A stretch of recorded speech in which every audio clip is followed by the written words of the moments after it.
Ibyago biri mu kurengera mu gukoresha paracetamol. Abashakashatsi muri kaminuza ya Edinburgh muri Ecosse bagaragaje ko gukoresha kenshi ibinini bya paracetamol bishobora kongera umuvuduko w'amaraso, hypertension, ukaba intandaro y'ibyago byo kurwara umutima n'indwara ifata udutsi two mu bwonko izwi nka stroke.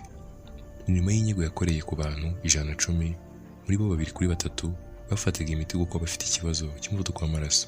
Basabye buri wese gukoresha garama imwe ya paracetamol ku munsi mu gihe cy'ibyumweru 2. Intengano y'umuti abafite uburibwe bukomeye basanzwe bandikirwa. Nyuma yaho bamaze ibindi byumweru 2 bakoresha ibinini bitavura neza.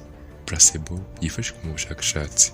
Umwe mu bakora ubushakashatsi ku miti muri kaminuza ya Edinburgh, Professor James Dare, yavuze ko iyo nyigo yerekanye ko paracetamol zongera umuvuduko w'amaraso. Yarakomeje ati umuvuduko w'amaraso ni umwe mu mpamvu zikomeye cyane zongera ibyago byo kurwara umutima na stroke. Ibinini bya paracetamol bikoreshwa ku isi yose nk'umuti wo kuvura uburibwe bw'akanya gato, ariko hari n'ababikoresha ku buribwe bwa karande. Abashakashatsi bakoze kuri iyi nyigo batanze inama ko abaganga bakwiye kuzajya bandikira abarwayi ingano ya paracetamol nk'ishoboka kubivuza uburibwe bwa karande, kandi bagakurikiranira hafi abafite umuvuduko w'amaraso uri hejuru n'abagaragaza ibyago byo kurwara umutima.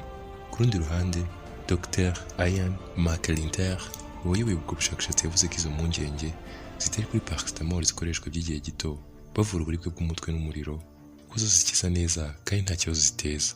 Umwe mu bashakashatsi muri kaminuza ya Londres, Dr Dipender Gilles, yavuze ko ibyavuye muri iyo nyigo bifite icyo bivuze nubwo ari ntoya, ariko ko hari byinshi bitarasobanuka ku buryo hakenewe ubundi bushakashatsi bwimbitse.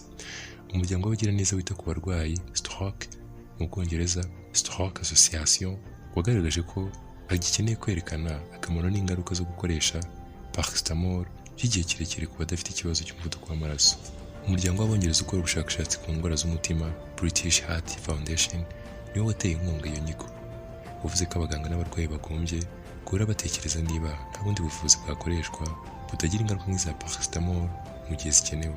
Umuryango VASAS wita ku barwayi arthritis, indwara ifata amagufa ahuriye akabyimba, iri mu zitera uburibwe bwa karande, uherutse kuvuga ko hakenewe imiti itekanye kurushaho, kimwe n'ubundi bufasha burimo bijyanye n'ubuzima bwo mu mutwe.